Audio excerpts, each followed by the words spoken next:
Los discípulos de Jesús llegaron a Cafarnaún. Una vez en casa, Jesús les preguntó: ¿qué discutíais por el camino? Pero ellos callaron, porque en el camino habían disputado entre sí quién era el mayor. Él se sentó, llamó a los 12 y les dijo: el que quiera ser el primero, que sea el último y el servidor de todos.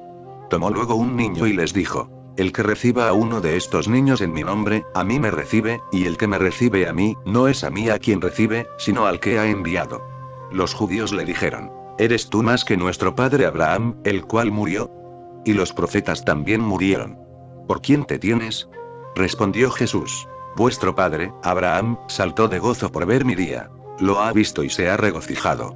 Los judíos le dijeron: ¿no tienes aún 50 años, y has visto a Abraham? Jesús les dijo: en verdad os digo que antes que naciera Abraham, existo yo. Ahora profundicemos en estos dichos de Jesús. Antes que nada, hay que recordar y comprender unas cuantas cosas. El ego es sutil, sus caminos son muy sutiles, su funcionamiento es muy complejo.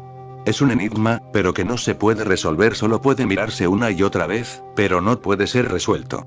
No tiene solución, porque esta incógnita no es algo accidental para el ego. El ego en sí es un misterio. Si fuera accidental, habría una forma de resolverlo. Es una incógnita, su naturaleza es desconcertante. Por lo tanto, todos los esfuerzos para resolverlo lo hacen más complejo, más difícil. Si luchas contra él, estás luchando contigo mismo. Nunca puede haber una victoria, no puedes vencerlo peleando. Con la lucha estás dividiéndote en dos, el luchador y lo luchado.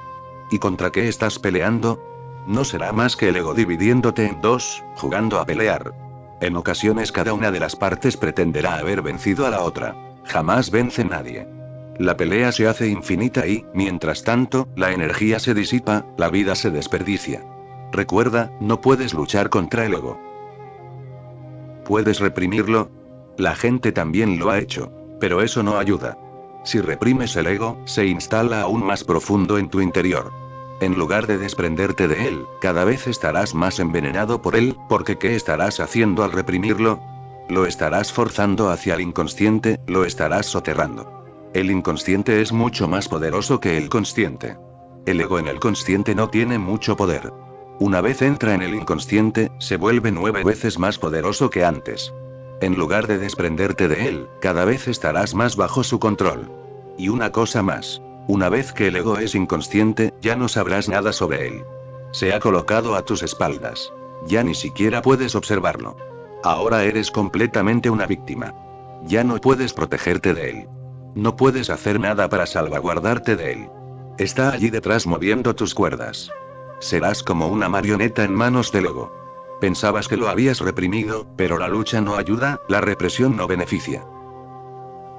Lo tercero que se ha intentado a lo largo de los siglos es la sublimación. Sublimarlo, dejar que se identifique con metas superiores. Entonces se condecora, se entroniza, y, naturalmente, se vuelve muy poderoso.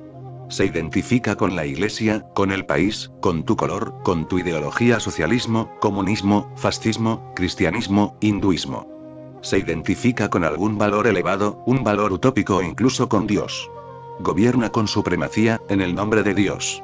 Pero Dios solo es una excusa. El auténtico soberano es el ego. Estas son las tres formas posibles: lucha, represión, o bien sublimación. Pero ninguna es de ayuda, porque la propia naturaleza del ego es tal que no admite soluciones. Así es el ego. De ninguna forma podrás salir de él. No hay remedio. Verlo es estar en el camino correcto. Ver su complejidad, su naturaleza enigmática y misteriosa, comprenderlo en su totalidad, este es el comienzo de la sabiduría. De otra manera, estará presente y llegará bajo formas más sutiles que te engañarán mucho más profundamente. Los religiosos, las personas que llamamos religiosas, son engañadas por él, porque siempre se esconde tras las cortinas de la religión. A veces se presenta como humildad, otras como sumisión. Incluso puede aparentar ser falta de egoísmo, podría decir, no tengo ningún egoísmo. Pero está allí y ahora está perfectamente protegido. Ni siquiera sospecharás de su existencia. Observa a los que se dicen religiosos y verás un gran juego del ego. Ahora es devoto, y cuando el ego se vuelve piadoso es más venenoso. Es veneno piadoso. Te corrompe profundamente. El ego ordinario en general no constituye un gran problema. Puedes ver que está allí. Incluso la persona que es su víctima sabe que lo tiene, conoce la enfermedad. Pero cuando se vuelve piadoso, cuando se disfraza de religioso, ni la víctima se da cuenta. Vive aprisionada y piensa que es libre. Descubre un remedio y cada vez te verás en más problemas. ¿Por qué? Libre. Descubre un remedio y cada vez te verás en más problemas. ¿Por qué? Porque la mayoría de los remedios son una imposición. ¿Por qué la mayoría? Todos los remedios están impuestos. Los encuentras en algún lugar fuera de ti, la clave te la da alguien ajeno a ti. Si ves a un Buda, verás que parece muy humilde, lo es. Su humildad está presente. Puedes verlo en su cara, en su simplicidad, en su total inocencia. Aquí has encontrado la clave, tal vez esta sea la forma de librarse del ego. Esta no es la manera. Es una consecuencia, algo le ha sucedido que le ha llevado a no tener ego. Calcar su comportamiento únicamente hará de ti una copia de carbón. El ego no va a desaparecer. Puedes comer los mismos alimentos que Buda. Puedes andar como él. Puedes imitarlo perfectamente. Puede que seas un imitador muy hábil, pero el ego continuará estando allí, porque no hay manera de ver qué ha ocurrido en lo más hondo de Buda. Lo único que puedes observar es su comportamiento. Por eso, una cierta escuela de psicólogos, los conductistas, dicen que el hombre no tiene alma, que todo radica en la conducta. Están siguiendo una cierta lógica, que consiste en que la conducta puede ser observada. El alma nunca ha sido vista, nunca ha sido observada. Nadie la ha visto. Por tanto, ¿cómo aceptar que existe? Todo lo que existe puede ser visto. Solo existe aquello que puede verse. ¿Has visto alguna vez el alma de alguien? Todo lo que puedes ver es su conducta y, aún así, sabes que tú no eres tu conducta. Pero esto pertenece al interior, es una introspección. Por dentro tú sabes que mi conducta no soy yo, porque muchas veces la conducta está allí, pero tú eres totalmente distinto de ella. Ves que alguien se acerca a tu casa y sonríes, pero sabes que no estás sonriendo. Es una sonrisa falsa, cortés, es parte de la etiqueta. Tienes que sonreír y lo haces, pero en el fondo no existe ninguna sonrisa. Así, por fuera estás sonriendo. Esa es tu conducta. Los conductistas terminan aquí. Pero por dentro no te ríes en absoluto. Esta es tu alma, eres tú, tu yo más auténtico, no solo una representación, sino el yo más auténtico. Por fuera haces infinidad de cosas que por dentro pueden ser distintas, muy diferentes, tal vez incluso el polo opuesto de tu conducta. Esto es introspección, no puede tomarse como una observación objetiva. Si observas a Buda, si miras su comportamiento, puedes obtener algunas claves de él. Si ves a Jesús, si lo observas, puedes tomar algunas notas en tu mente, como: esta es la forma de sentarse, esta la de estar de pie, la de caminar, la de dormir, comer, y estas son las cosas que hay que comer. Jesús se arrodilla para rezar y tú te pones de rodillas. Jesús, para orar, utiliza estas palabras mirando al cielo. Padre, venga a nosotros tu reino, hágase tu voluntad, y tú dices: sé cómo rezar. Te arrodillas, millones de personas se arrodillan cada mañana, cada noche, por todo el globo terráqueo, repitiendo las mismas palabras que Jesús dijo. Padre, el pan nuestro de cada día dánosle hoy. Y así van repitiéndolo, pero no sucede nada. Los millones de gente que rezan simplemente están perdiendo su tiempo, porque es apariencia, no es oración. Han aprendido un comportamiento, pero su alma no está en oración. La cuestión no es cómo orar, sino qué rogar. El otro día Granja me decía que desde que se ha hecho Sannyasi no sabe a quién reza, pero la oración está allí. Estaba un poquito desconcertada. Me preguntó: ¿estoy rezándole a Dios, estoy rezándote a ti, maestro, o a quién? Ya no sé nada acerca de Dios. Yo le contesté: esta es la mejor oración, vaga, borrosa, pero más viva. Ahora la oración no está siendo dirigida a nadie en concreto, ni siquiera a Dios. Entonces, ¿cómo puedes dirigirla al Dios cristiano? Va sin dirigir. Es todo un derroche de alegría, de agradecimiento, de gratitud hacia el todo. Un tipo de agradecimiento.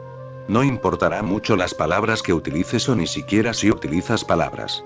El silencio bastará, a veces el gibberish servirá, lo que los cristianos llaman hablar en lenguas, también valdrá. Esto será mucho mejor.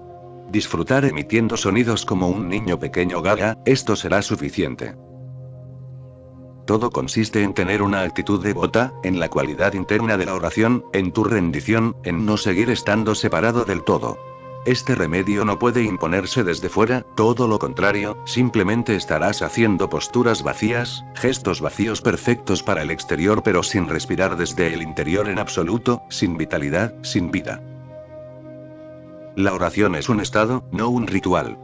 La oración es un estado de silencio interior, de humildad, de amor, gratitud, rendición, abandono.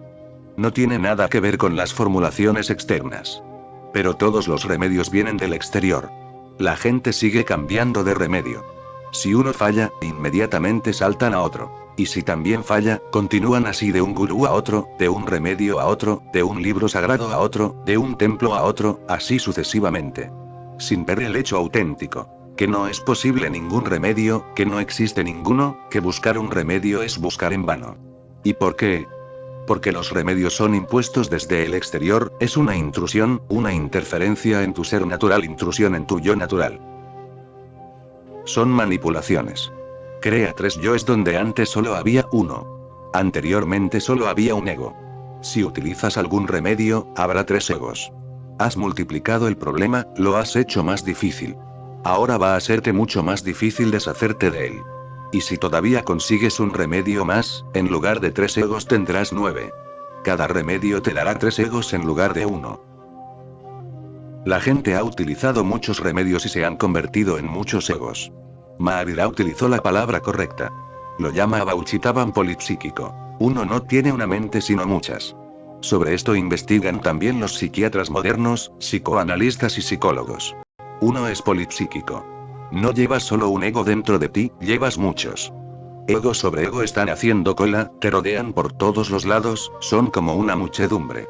Estás perdido entre la multitud, no sabes quién eres, porque hay demasiados farsantes a tu alrededor diciéndote: esto eres tú. Yo soy tú. ¿Dónde miras? Yo soy tú mismo. Cada deseo, cada fragmento de tu mente reclama ser el amo y señor, así es como se crea la esclavitud. Cada remedio aporta a tu ser 3 egos en lugar de 1. ¿Cómo es esto? Al aceptar un remedio eres ese quien ya eres, además de ser aquel que te ayuda a ser alguien distinto de quien eres, y además eres el otro que esperas llegar a ser. Aquel que ya eres. Más el objetivo de querer llegar a no tener ego. Y el remedio, la ayuda que utilizas para intentar llegar al objetivo. Esto hace que estés dividido en 3. Esta división no te servirá de ayuda, te confundirá. Te volverá cada vez más insulso, insensible, enfermo, neurótico, esquizofrénico.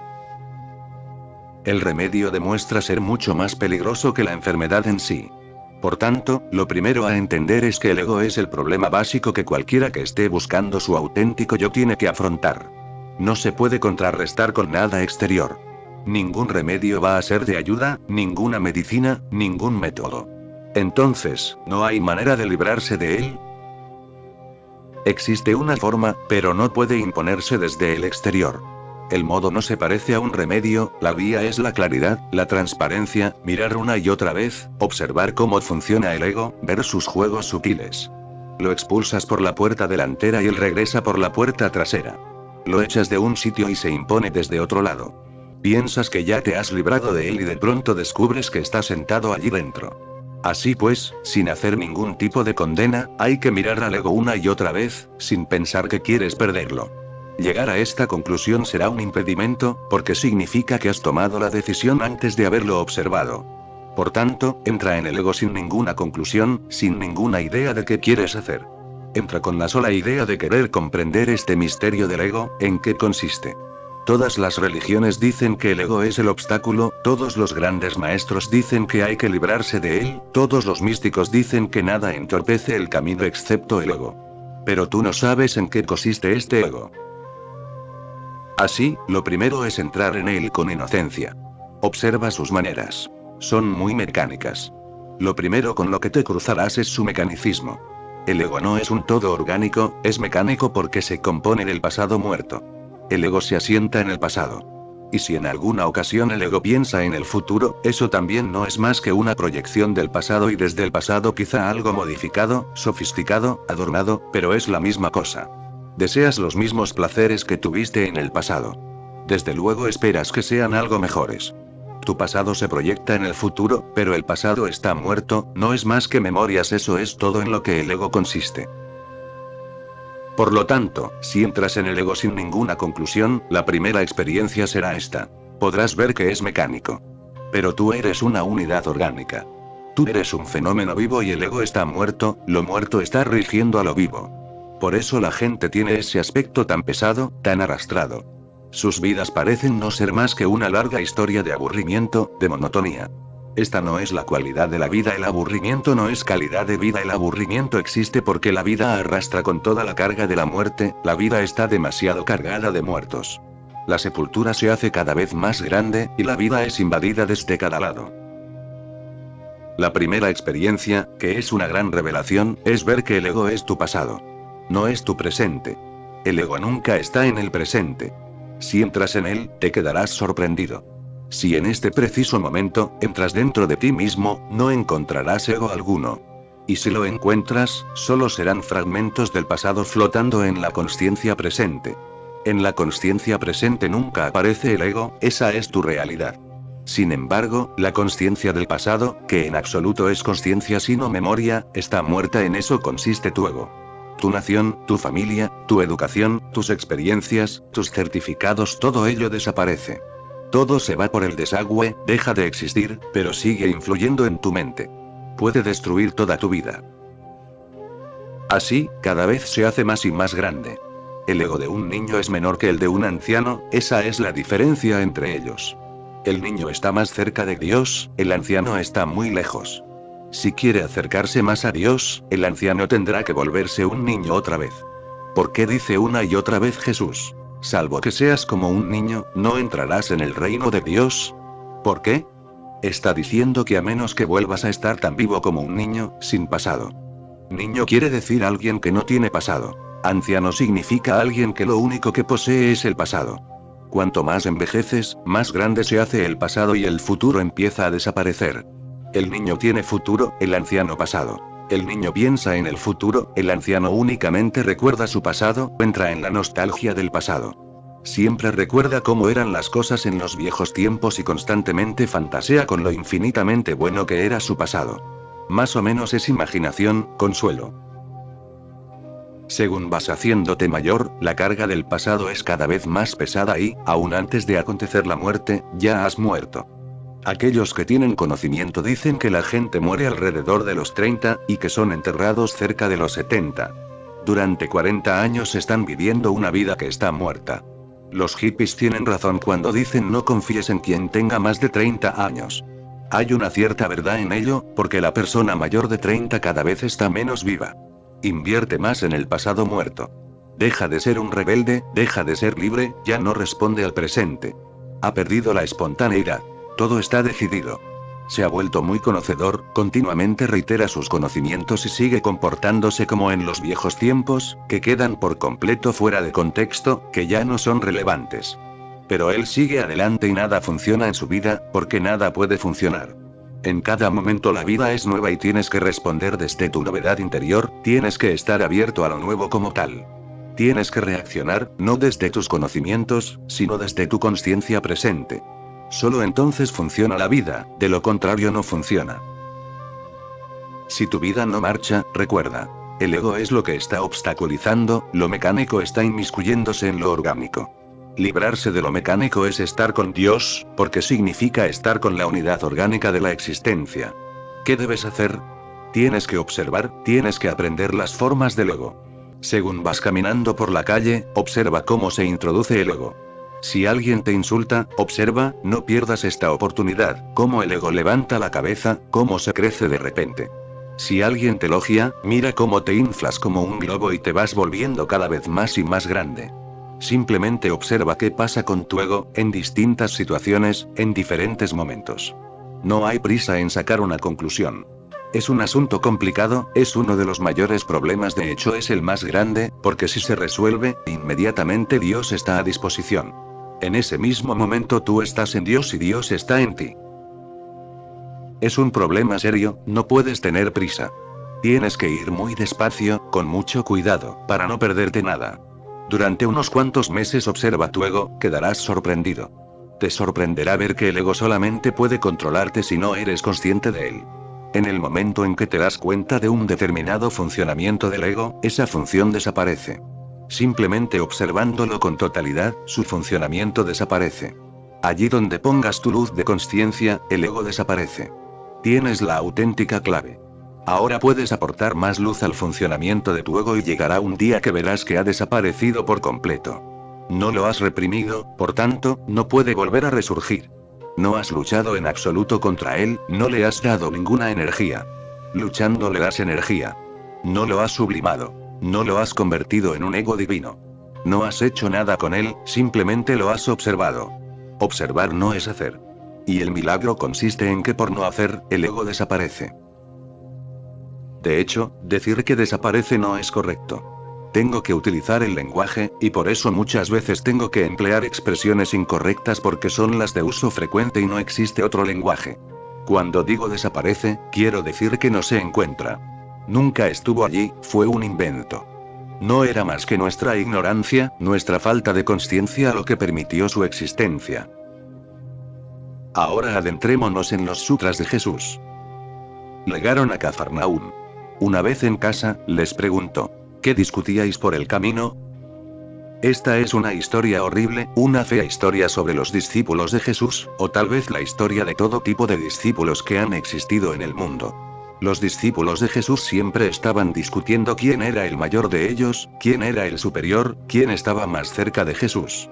Y no solo eso, sino que cuando Jesús muriera y fuera con su Padre que está en los cielos, cuando tengamos que morir, ¿quién se pondrá más cerca de Jesús?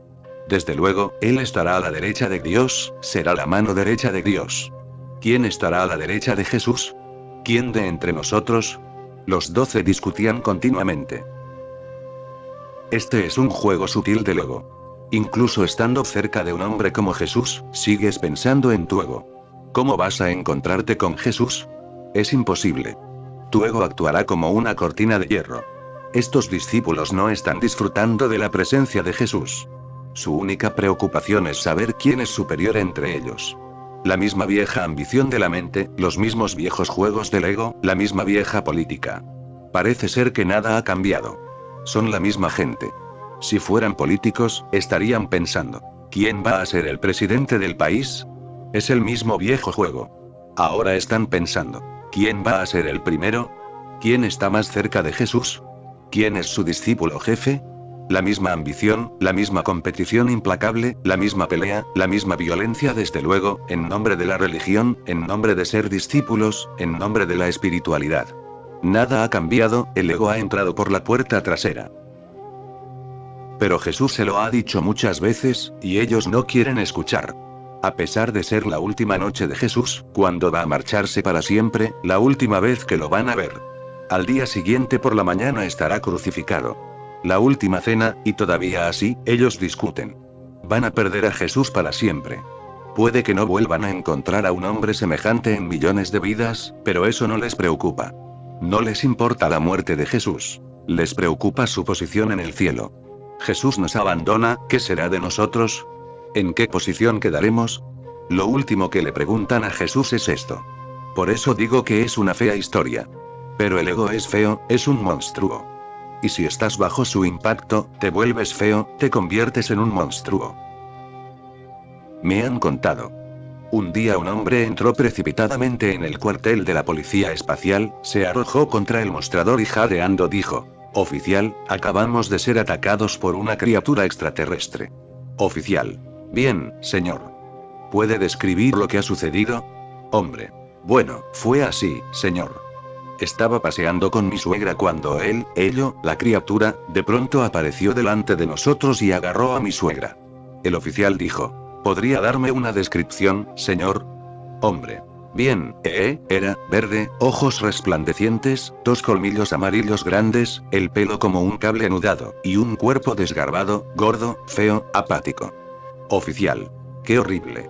Hombre: «Sí, pues verá cuando le hable del monstruo». Estaba hablando de su suegra. El monstruo del ego te hace espantoso. Ese monstruo te posee por todas partes. Debido a él, tu vida no es bella. Y sigue adelante con nuevas formas, nuevas maneras, nuevos tamaños. Recuerda, el ego se presenta de todas las formas y tamaños al gusto de todo el mundo. El ego está dispuesto a ajustarse a ti sea como fuere. Es sumamente adaptable.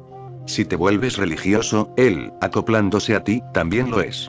Si eres humilde o si te conviertes en un discípulo, él se adaptará a ti y hará lo mismo. Es un buen colaborador. En ese sentido, nunca va a crearte ningún problema. Donde quiera que vayas, él simplemente te seguirá. Sin hacer ningún ruido, es muy silencioso, ni siquiera se escuchan sus pisadas. Trabaja muy en silencio, pero sin cesar de envenenarte. Piensa ahora en esos discípulos.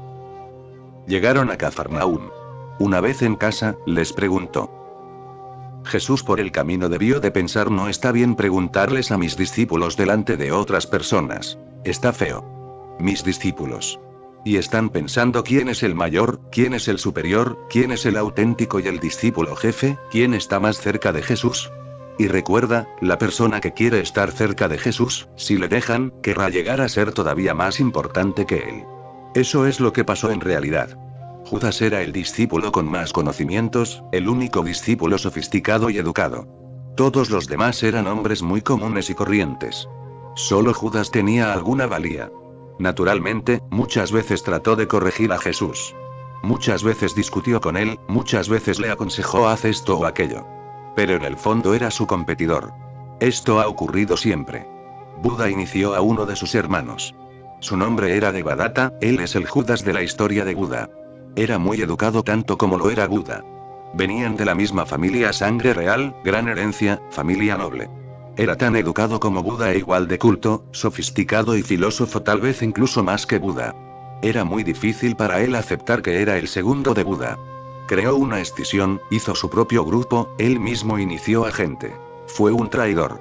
Intentó matar a Buda para dominar a su comunidad, y los discípulos de Buda. Quería convertirse en el líder. Una vez envenenó a Buda. Otra vez, tiró una roca desde una montaña debajo de la que Buda se encontraba meditando, se salvó por pulgadas. Después, compró un elefante que estaba loco y lo dejó a solas con Buda. El elefante estaba tan furioso que había matado a mucha gente. Pero hasta los elefantes son más amorosos, más compasivos que los Devadatas y los Judas. El elefante se quedó mirando a ese hombre silencioso. Algo había ocurrido en él. Se arrodilló y tocó los pies de Buda. La locura del elefante no era tan grande como lo era la del ego. Judas siempre pensaba que él podía ser el líder, que sabía más y podía serlo mucho mejor que Jesús. Tal vez esta rivalidad, este conflicto del ego, fue lo que creó en su mente el deseo de destruir a Jesús. Una vez fuera derrocado Jesús, él sería el superior. Pero los otros tampoco eran muy distintos. Desde luego no decían somos más que Jesús, pero efectivamente querían que antes de morir dejara dicho y decidido quién era el superior de todos. Es la batalla de nuestra vida entera. ¿Quién es el más grande? Desperdiciamos nuestra vida batallando. Esto es política, no es religión. Allí donde se encuentre el ego hay política. Pero una vez el ego desaparece, la política deja de existir, dejas de compararte con los demás, porque cada individuo es incomparable. Cada individuo es único, tanto que la comparación no es posible. No eres ni superior ni inferior, simplemente eres distinto. No es cuestión de superioridad o de inferioridad. Tú eres tú y el otro es otro, no se trata de comparar. Recuerda, cuando el ego desaparece, la comparación se desvanece. Y cuando la comparación se disipa, la competitividad también lo hace y entonces nace una gran paz. ¿Por qué tienes ansiedad?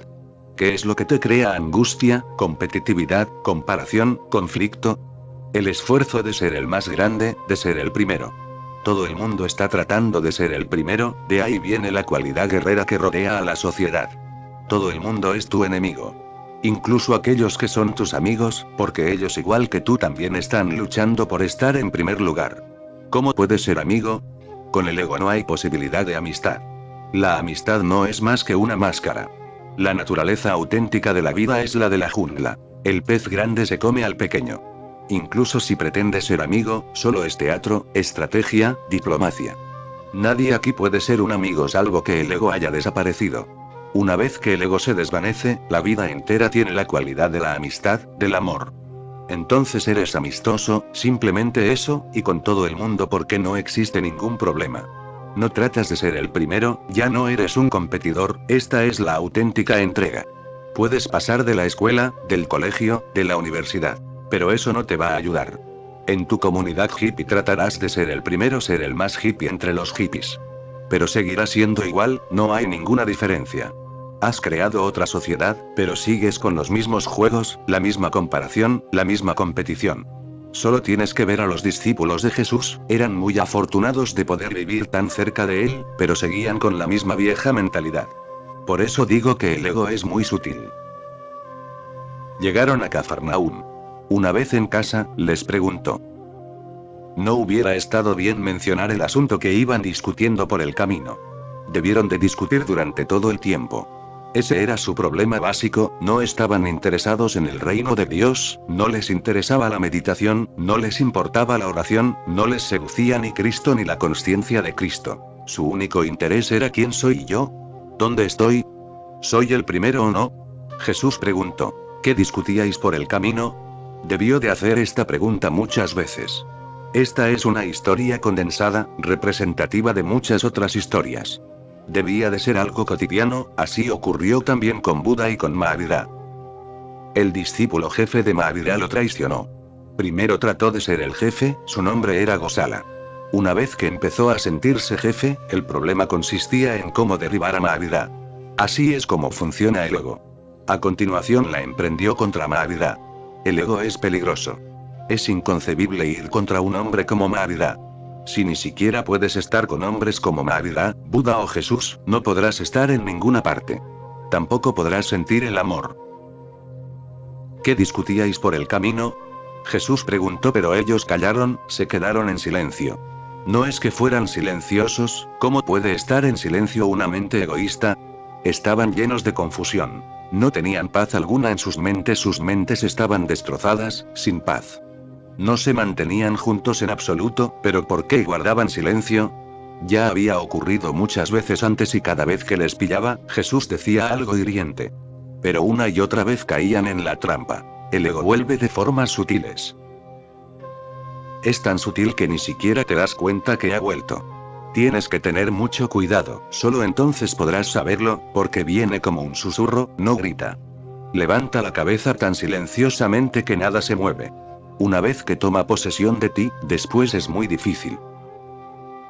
Aquellos discípulos debieron de sentirse muy desconcertados en muchas ocasiones. Pero una y otra vez se olvidaban de Jesús. Jesús iba con ellos por el camino, tal vez él caminaba un poco más adelantado y ellos lo seguían, o quizá ellos iban delante y él los seguía, pero debía de haber una distancia, y en ese espacio ellos discutían su problema básico otra vez. ¿Quién es el mayor? Jesús debió de verlo, debió de notarlo en sus caras. Y cuando guardaron silencio, cuando permanecieron en silencio, Jesús habló. Porque en el camino habían disputado entre sí quién era el mayor. Jesús sabía sobre lo que estaban discutiendo. No era necesario para él escuchar lo que decían, lo sabía. Ese era constantemente su problema básico. Y según se acercaban los días de la muerte de Jesús, ellos estaban cada vez más agitados. ¿Quién será el cabecilla cuando Jesús no esté? Como si en el fondo quisieran que Jesús se fuera para que alguno de ellos pudiera ocupar ese lugar. La mente es muy astuta, muy violenta. Pero ellos callaron, porque en el camino habían disputado entre sí quién era el mayor. Él se sentó, llamó a los 12 y les dijo: el que quiera ser el primero, que sea el último y el servidor de todos. Esto lo dijo muchas veces, pero ¿quién escuchaba? Lo repetía cada día, pero la gente está sorda. Han visto cómo Jesús ha llegado a ser el primero porque era el último. Ha llegado a lo más alto porque ha sido capaz de permanecer el último. Continuamente decía: los primeros serán los últimos en el reino de Dios, y los últimos serán los primeros. Pero la mente tiene sus propios cálculos.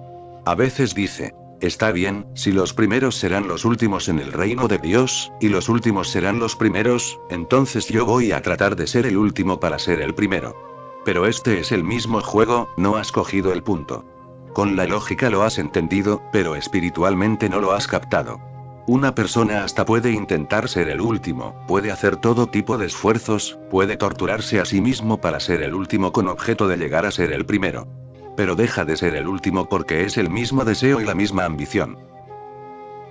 Cuando Jesús dice, los últimos serán los primeros, no te está dando una estrategia, no te está dando una técnica de cómo ser el primero. Simplemente está afirmando un hecho.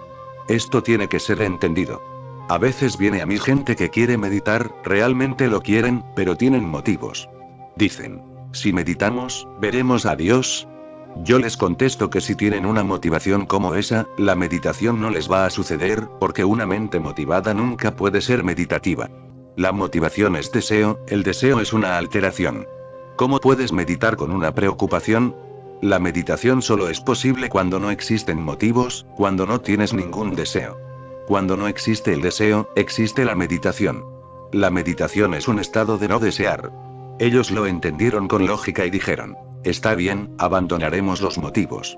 ¿Podremos ver a Dios ahora que ya no tenemos motivos? Están preparados para dejar los motivos pero aún los tienen, se han deslizado profundamente en su inconsciente. Dicen, está bien, si tú lo dices, si esta es la condición que debemos realizar, lo haremos. Pero ¿estás seguro de que entonces veremos a Dios? ¿Dónde se han ido los motivos, pues? Todavía están allí. Se han escondido. Jesús seguía repitiendo, los últimos serán los primeros. Esto no es más que una sencilla afirmación, no es un asunto de causa y efecto. No está diciendo que seas el último si quieres ser el primero. Está diciendo, si eres el último, serás el primero. Hay una gran diferencia entre estas dos frases, aunque no lingüística o lógicamente hablando. Dirás, ¿cuál es la diferencia entre decirlo de una manera o de otra? Hay una diferencia muy grande existencialmente hablando. Sé el último. Disfruta siendo el último, pero no porque así serás el primero. Siendo el último con tanta alegría, ya eres el primero. ¿Dónde si no podrías estar? ¿En qué estado superior podrías estar? Mantente el último, disfrútalo, porque estar el último es un espacio muy hermoso, nadie compite por ello, nadie viene a pelear contigo. Ya eres el último. Lao Tse solía decir, soy el último, por eso soy el más pacífico, porque nadie viene a pelear conmigo. ¿Quién va a combatir con el último? Todo el mundo siente compasión por él. Todo el mundo piensa, pobre hombre. ¿Y quién ambiciona ser el último? Nadie llega y deja su sitio.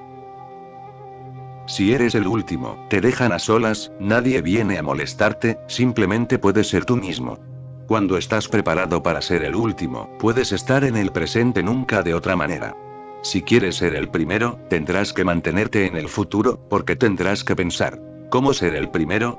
¿Cómo sacar a esa gente que ya está allí para hacerme un sitio yo? ¿Cómo luchar? ¿Cómo arreglármelas? ¿Qué hacer? ¿Qué no hacer? Estarás en el futuro. Tratar de ser el primero es estar en el futuro. Si quieres ser el primero, tendrás que proyectar, preocuparte por el futuro. ¿Y de dónde vas a tomar las ideas? Del pasado. Así pues, seguirás estando en el pasado y en el futuro, y continuarás perdiéndote el presente.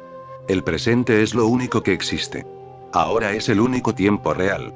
Alguien que ya esté preparado para ser el último, no como estrategia para ser el primero, sino como comprensión de que es absurdo y estúpido competir. ¿Cuál es el punto de todo ello? ¿Por qué no disfrutar de la vida? Solo puedes hacer una cosa. O bien puedes competir o celebrar. Si compites, no puedes celebrar. Si celebras, no puedes competir. Es la misma energía. O bien disfrutas o luchas. O amas o peleas. Ambas cosas juntas no es posible. Por lo tanto, la persona que está la última no por el deseo de ser el primero, sino por la comprensión de que ser el primero es una estupidez de la mente mediocre, la mente estúpida. Viendo la necedad que hay en ello, viendo su inutilidad, viendo la gente que está la primera y parece que estén en el infierno, en esa comprensión uno llega a ser el primero. ¿Puedes verlo? ¿Lo comprendes? Entendiendo esto, uno es el primero. Esto es lo que Jesús quiere decir. Él se sentó, llamó a los 12 y les dijo, el que quiera ser el primero, que sea el último de todos. Bien, el lenguaje trae problemas. Puedes interpretar mal el lenguaje de Jesús. El que quiera ser el primero, él dice, que sea el último de todos, tiene que ser el último. El lenguaje puede ser peligroso. Él utiliza la palabra deseo si alguien desea ser el primero, y los 12 estaban deseando ser el primero. Una vez más, pueden captar la idea. Pueden decir, muy bien, yo seré el último porque quiero ser el primero. Jesús dice, alguien que quiera ser el primero, esta es la forma de serlo. Yo haré lo que pueda, haré todo lo que pueda para ser el primero, incluso aunque tenga que quedarme el último, me quedaré, sufriré, pero tengo que ser el primero. Se ha perdido el mensaje. Ser el último significa no tener el deseo de ser el primero. Este es el significado. Ser el último quiere decir abandonar las comparaciones, la competición, la agresión y la arrogancia. Uno empieza a disfrutar de este momento su paz, su dicha, su bendición. Uno está completamente deleitado porque puede respirar, porque puede ver las flores, puede observar a los pájaros, puede escuchar la canción de los pájaros o la lluvia caer en el tejado, o el olor a tierra mojada, pequeñas cosas. Jesús dice, mira los lirios del campo. No trabajan afanosamente, no piensan en el porvenir, y cuán hermosos, cuán increíblemente bellos son. Ni Salomón estaba tan bello, ataviado con sus preciosos trajes, sentado en su trono dorado con diamantes incrustados. Todos esos pobres lirios parados en el campo, mira qué bellos son, cuán silenciosos, cuán dichosos, cuán meditativos, cuán devotos. ¿Cuál es la belleza de las flores? No son competitivas. ¿Cuál es la belleza de las estrellas? No son competitivas. ¿Cuál es la belleza de la existencia? No es competitiva. No va a ninguna parte, no trata de ser algo que no es. Aquí es donde el hombre se ha equivocado, se ha enfermado. Vivir con el ego es estar en un tipo de neurosis. Es un estado de locura, es la caída original. Estar en el ego es ser un pecador. No estar en el ego es ser un santo. Pero recuerda una vez más, no estoy diciéndote que te conviertas en un santo. De lo contrario el ego volverá y dirá, mira, qué santo tan grande soy. Mira, no pienso en el porvenir. Mira, ya no me importan las competiciones. Otra vez ha resurgido el ego. Puede haber pugna. Si otro está tratando de ser el último, tendrás que luchar con él. ¿Qué estás haciendo? Yo soy el último. Tú no puedes serlo, puedes ir detrás de mí, pero no delante. Me contaron la siguiente historia. Un gran rey estaba rezando en la sinagoga por la mañana temprano. El rabino estaba acompañándole. Estaba oscuro, y llegó un mendigo. El rey rezaba, diciendo, Dios, yo no soy nadie, solo soy nada. Y el rabino también rezaba, diciendo, Dios, yo no soy nadie, solo soy nada. Entonces oyeron al mendigo, que también decía, Dios, yo no soy nadie, solo soy nada. El rey dijo al rabino, mira quién está tratando de no ser nadie. Mira quién pretende no ser nada. ¿Un mendigo? ¿Cómo te atreves, delante de un rey? Estoy diciendo que no soy nada, nadie, y un mendigo osa pretender que él tampoco es nada, nadie. Esto es una ofensa. Esto puede ocurrir, empiezas a discutir quién es el último. Es el mismo juego, solo cambian los nombres. Ten mucho cuidado cuando escuches a un Buda o un Jesús, ten mucho cuidado porque tienen que utilizar tu lenguaje. Es un demonio necesario. Pero trata de tener mucho cuidado para no interpretarlos mal. Jesús dice, el que quiera ser el primero, que sea el último y el servidor de todos. Y los cristianos no lo captaron, empezaron a ser siervos de todos. Servicio fue la palabra clave, y el misionero cristiano se convirtió en un siervo. Dirige el hospital, la escuela, el orfanato. Continúa sirviendo a la gente. Pero mírale a los ojos, míralo, encima de su nariz está sentado su ego. Soy el siervo de la gente. Nadie sirve como yo lo hago. Otra historia. Medita sobre ella. En algún lugar de China había una feria. Un hombre se cayó dentro de un pozo, porque no había valla protectora alrededor y gritaba desde dentro, ¡salvadme! Un monje budista se acercó, miró hacia abajo y vio al hombre que chillaba. ¿Qué estás mirando? Haz algo, me estoy muriendo. El monje budista le dijo, escúchame. Buda dijo, el nacimiento es sufrimiento, la vida es sufrimiento, la muerte es sufrimiento. Todo es sufrimiento. Entonces, ¿cuál es la diferencia entre sufrir dentro de un pozo o en cualquier otro lugar? Acéptalo. Buda dijo Tatata acepta. En la aceptación está la liberación. Pero el hombre rezaba diciendo, escucharé tu sermón, pero, por favor, primero sácame de aquí, después puedes aburrirme tanto como quieras. Ahora mismo no es el momento adecuado, no estoy en situación de escuchar tu gran filosofía. Buda dijo, no te entrometas en la vida de nadie, no puedo interferir. Debes sufrir por tu karma de pasado. No te has caído al pozo porque no tuviera protección alrededor, porque hay mucha gente y nadie se cae. La cuestión es tu karma de pasado. En alguna otra vida has debido de tirar a alguien dentro de un pozo y ahora estás sufriendo por ello. Yo no quiero interferir, porque si te saco tendrás que volver a caerte en algún lugar, en algún momento. Buda dijo: nunca interfieras en la vida de nadie. Y siguió su camino en perfecta calma y tranquilidad, pensando haber entendido el mensaje de Buda. Estaba empleando la cita correcta, todas las palabras eran de Buda. Esto también puede estar sujeto a interpretación. No es solamente una historia. En India hay una secta jaina, los Therapunt. Ellos dicen: si te encuentras con alguien que se está muriendo al lado de la carretera, sediento, sigue tu camino, no interfieras. Aunque se esté muriendo de sed y tú tengas una botella y puedas darle agua, no se la des, porque está sufriendo su karma de pasado. Déjalo que acabe con ello, déjalo que pase por ello. De lo contrario tendrá que volver a pasar por ello y tú serás el responsable, estarás prolongando su sufrimiento. Fíjate en la lógica, estarás prolongando su sufrimiento. En esta ocasión, tal vez en 2 horas habrá terminado con su karma. Si le das agua, esas 2 horas no cuentan. Algún otro día, en alguna otra vida, tal vez tenga que volver a caer sediento al borde de la carretera. Has interrumpido su patrón de vida, y no solo eso, por haber detenido su patrón de vida, has acumulado un karma equivocado para ti. Tendrás que sufrir. Por consiguiente, no has ayudado. Esta es la razón por la que no verás a un monje jaina dirigir un hospital o una escuela, no. Es imposible. La gente sufre enfermedades debido a su karma de pasado. Tienen que sufrir. Ayúdalos a aceptarlo. Y un monje jaina dirá: por favor, quédate en silencio y medita. Tiene la botella con agua y puede dársela, pero no lo hará. Así que esto no es solo una historia, ha sucedido en Oriente. Después llegó otro hombre. Un monje confuciano.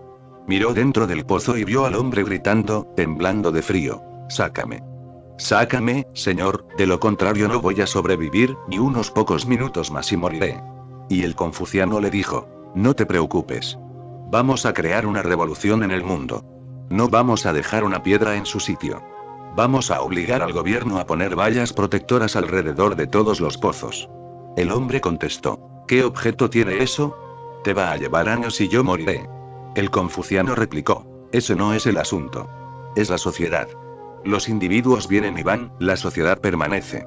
Las reformas sociales son necesarias. Cada pozo tiene que tener una valla. Los comunistas dirían: si te estás muriendo, no hay por qué preocuparse. Si eres pobre, no hay por qué preocuparse. Espera. Cuando llegue la revolución y con ella el comunismo, todo será bueno. Y tú dirías: me estoy muriendo. Ese no es el asunto. Tú no eres la cuestión, el tema es la sociedad. Primero hay que cambiar la sociedad. Únicamente cambiando la sociedad, se cambia la estructura económica, el Estado, la ley. Solo entonces la gente será feliz. No se puede hacer nada por ti. Pero el confuciano se fue, se subió a una tarima, reunió a la gente a su alrededor y les dijo: es necesaria una revolución. Todos los pozos deben tener una valla. Este hombre se está muriendo. Después llegó el misionero cristiano, como si estuviera buscando a alguien que se hubiese caído en un pozo. Miró y dijo: Dios mío. Dios. Estaba buscando, quería servir a alguien. Has hecho bien. Y sacó una cuerda que llevaba a la espalda lista para ser utilizada, estaba buscando, porque tiene que ser a través del servicio. Jesús dijo que tienes que ser servidor de todos. Le tiró la cuerda y sacó al hombre. El hombre se sintió muy feliz y, tocándole los pies, le dijo: tú eres el auténtico religioso. El monje budista vino y empezó a predicar. El confuciano vino y se fue, y mira. Ha reunido a una gran multitud allí y está enseñando a la gente cómo hacer la reforma y cambiar la sociedad y la ley. Tú eres el único religioso. Si no hubieras llegado, me habría muerto. Pero dime una cosa. ¿Por qué llevas una cuerda? Resulta extraño.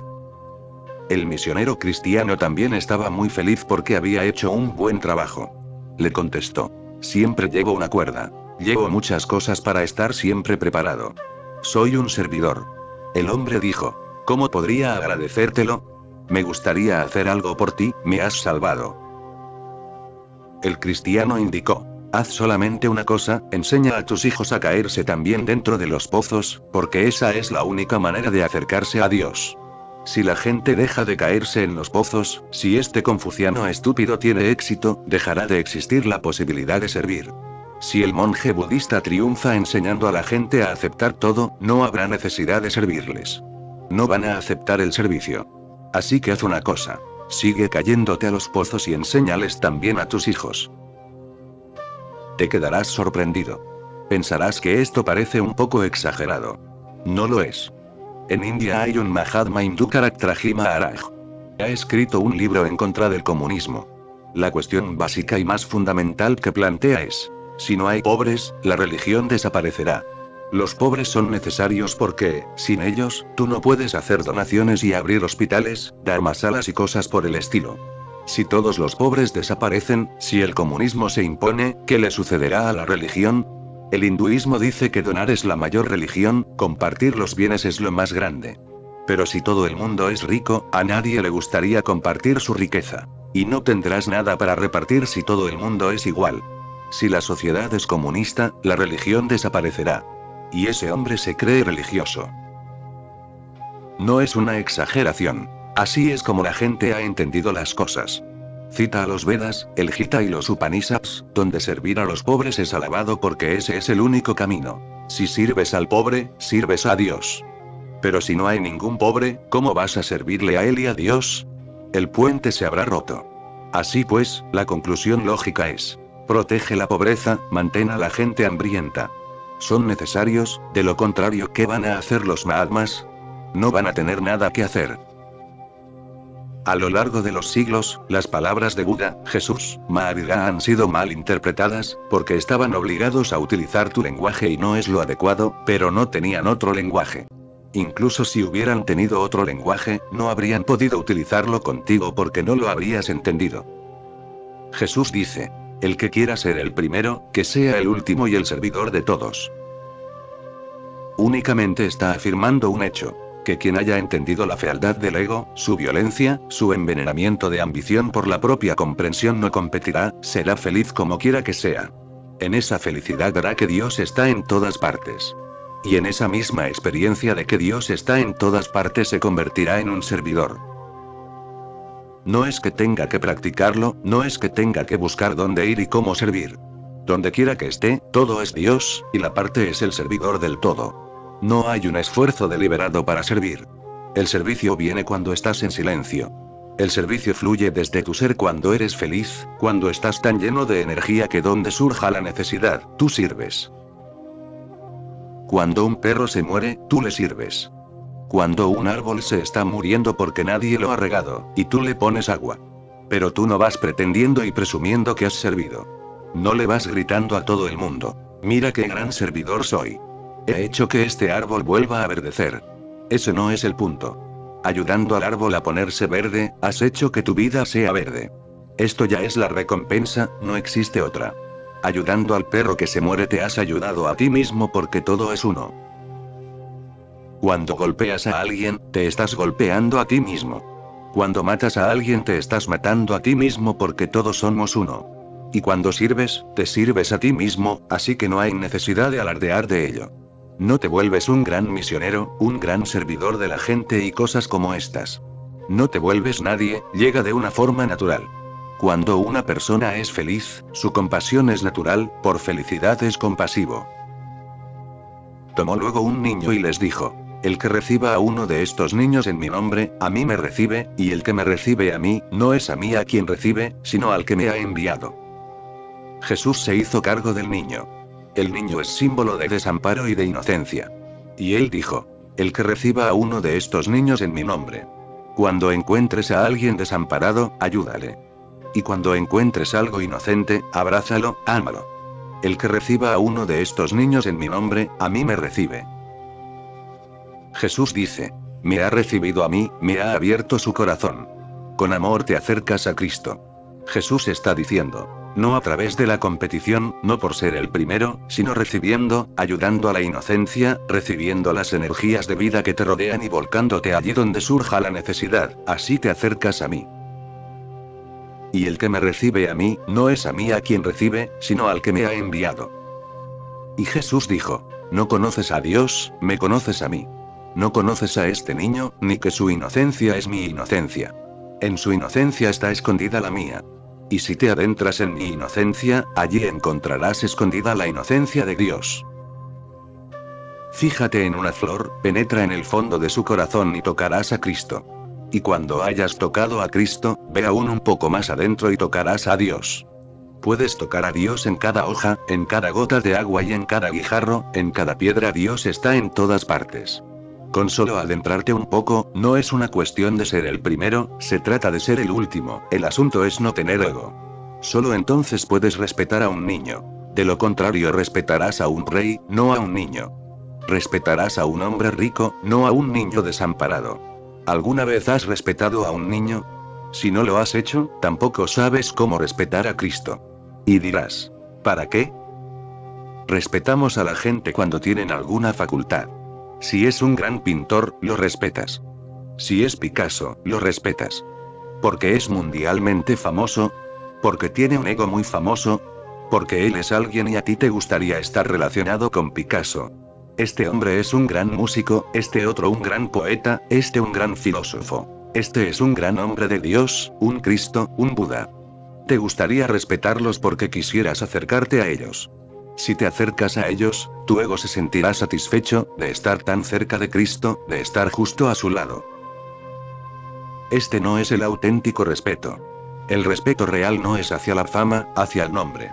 El respeto auténtico es una cosa totalmente distinta. Respetas a una flor porque en ella está Dios completamente vivo.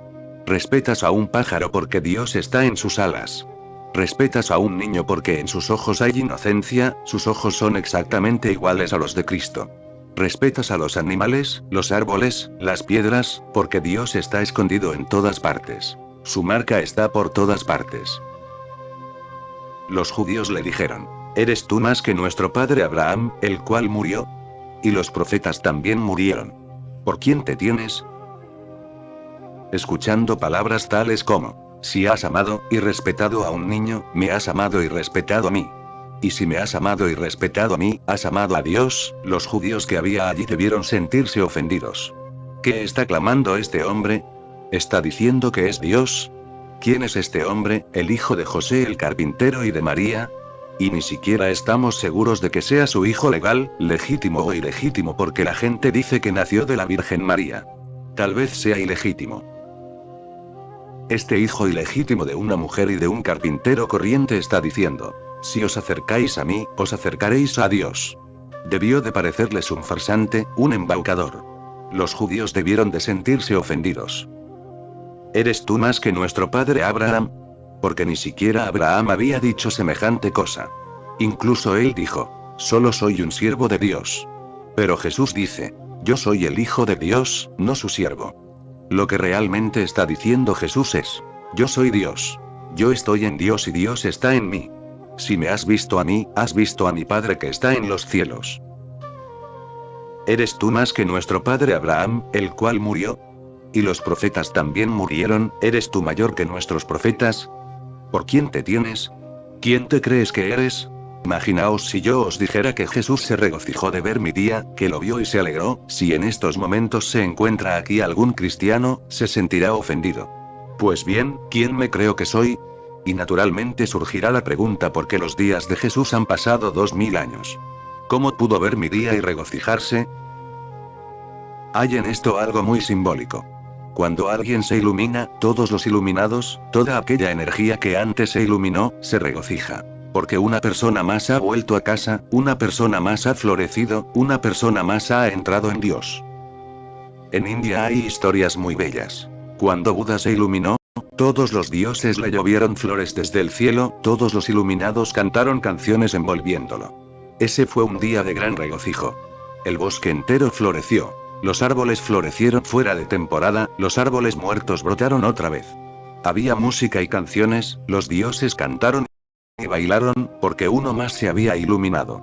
Tenía que ser así, porque la iluminación es un fenómeno muy grande, la existencia entera se regocijaría. Pero Jesús está diciendo algo que los judíos no pueden entender. Vuestro padre, Abraham, saltó de gozo por ver mi día. Lo ha visto y se ha regocijado. Los judíos le dijeron, ¿No tienes aún 50 años, y has visto a Abraham? Aquí están hablando entre sí dos planos distintos, el diálogo parece ser imposible. Los judíos hablan de tiempo y Jesús está hablando de la eternidad. Los judíos hablan del pasado y Jesús está hablando del presente. Dice, que antes que naciera Abraham, existo yo. No está hablando de Jesús, está hablando de la consciencia de Cristo. Los judíos hablan de tiempo, él habla de eternidad. Los judíos hablan de Jesús y él está hablando de Cristo. Ahí radica toda la diferencia. Dos planos totalmente distintos. La consciencia de Cristo es eterna, atemporal. No conoce ni principio, ni fin. No está confinada en el tiempo o en los periodos. La consciencia de Cristo siempre ha estado presente. Jesús participa en ella ahora, pero una vez que se participa en ella, uno desaparece.